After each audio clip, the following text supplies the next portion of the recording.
Hi hello जय महाराष्ट्र. श्री स्वामी समर्थ सर्वांना.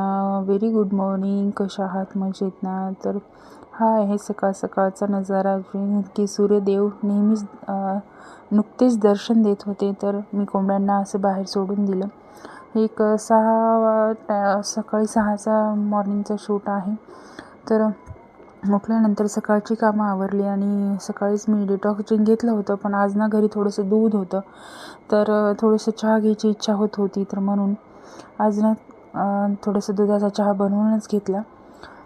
कारण प्यावासा कधीतरी आपण घेऊ शकतो, कारण इच्छा असेल तर माणसाला कधीतरी वाटतं. तर ती आज मलाही वाटत होतं की दुधाचा चहा घ्यावा. तर मी एखादी वेळेस आपण मन न मारता जगावं, तसं तर मी घेतला. जास्त तर मी घेत नाही दुधाचं, पण आज घेतला कारण दूध छान होतं घरी.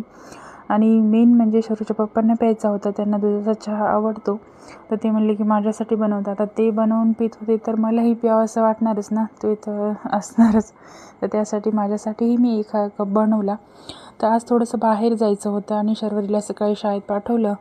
आणि आज तिच्या शाळेमध्ये आणि पोस्ट ऑफिसमध्ये थोडंसं काम होतं. तर असं थोडंसं तयार होऊन मी, इशू आणि तिचे पप्पा निघालो. तर गाडीवरती मोबाईल धरल्यानंतर ते मला किती वेळेस तरी सांगत होते की मोबाईल सोड, पण इशूला पकड. तर तिचे पप्पा खूप घाबरतात. आणि ती इशू ना खाली बसतच नव्हती. तिला नेहमी पाठीमागेनं उभं टाकायची आणि तिच्या पप्पांच्या खांद्यामध्ये हात टाकून थांबायची सवय आहे. तरीही मी तिला एका हाताने घट्ट पकडून एका हाताने छोटेसे व्हिडिओ शूट करण्याचा प्रयत्न करत होते. असं येत असताना तिथं छोटीशी पिठाची गिरणी होती. जे इथूनच आम्हाला दळून घेण्यासाठी 2 ते 3 किलोमीटर यावं लागतं. फिल्टर पाण्यासाठी, दळणासाठी, बाजारासाठी आम्ही इकडे येत असतो. तर आज पोस्ट ऑफिसमध्ये आणि शरूच्या शाळेमध्ये काम होतं. तर मी थोडासा व्हिडिओ घेत असताना तिथले सर माझ्याकडेच बघत होते. तर त्यांना काय बघते असं वाटायचं, काहीतरी विचारतील किंवा मग म्हणतील या विचाराने छोटासा व्हिडिओ घेतला आणि बंद केला. त्यानंतर बाहेर बाकावरती बसले.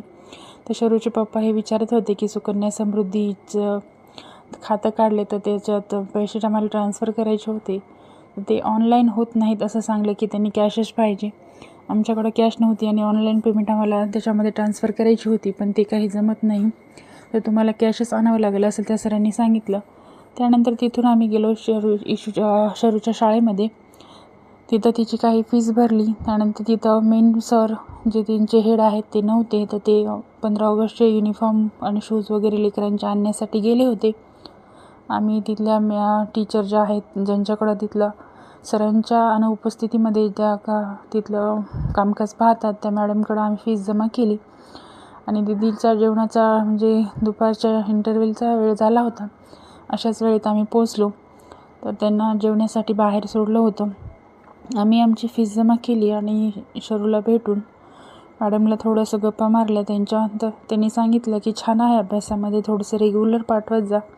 तसं तर मी तिला रेग्युलरच पाठवते, पण तब्येत वगैरे खराब असेल तर नाही पाठवत. कारण तिची तब्येत आणि तिच्यामुळे जर एखादी खोकला किंवा मग सर्दी असं जर असेल तर इतरत्र लेकरांना होऊ नये यासाठी मी 1-2 दिवस तिला शाळेत पाठवत नाही. म्हणून तर मॅडम म्हणल्या की रेग्युलर पाठवत जा. त्यानंतर आलो आम्ही तिथं किराणाच्या स्टोअरवरती. कारण मागच्या थोडासा चिल्लर किराणा तर मी घेतला होता, पण मेन म्हणजे तांदूळचा कट्टा आमचा संपला होता.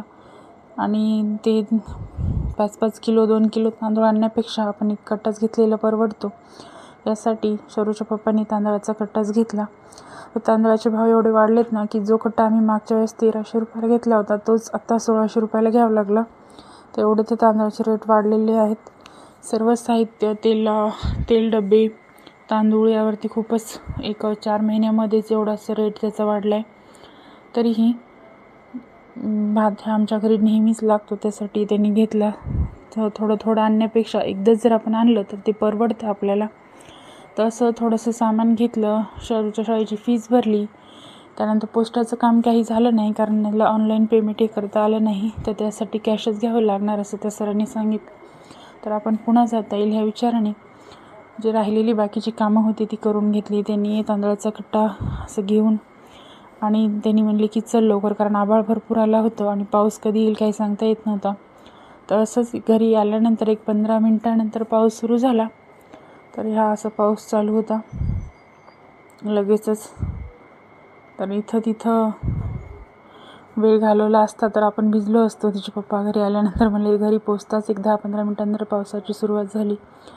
तर अभ्यास करत करतच मी स्वतःची इन्कम सोर्सही वाढवण्याचा प्रयत्न करते.